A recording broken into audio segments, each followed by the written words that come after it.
Shrimad Bhagavad Gita part of Mahabharat અને શ્રીમદ ભાગવત એ individual Mahapuran.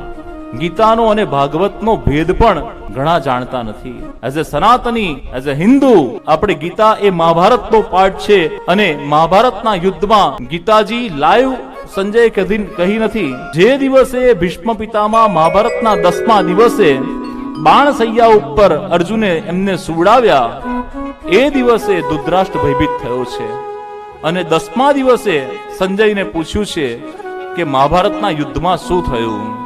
અને ત્યારે સંજય 10 દિવસ પૂર્વે જે ઘટના ઘટી એ રિવાઇન્ડ કરી અને કહે છે. એટલે ગીતા ઓલરેડી કહેવાઈ ગઈ છે, પરંતુ ધૃતરાષ્ટ્ર ક્યારે જાણે છે? 10મા દિવસે. 10મા દિવસે શ્રીમદ ભગવદ ગીતા સંજય ધૃતરાષ્ટ્રને કહે છે.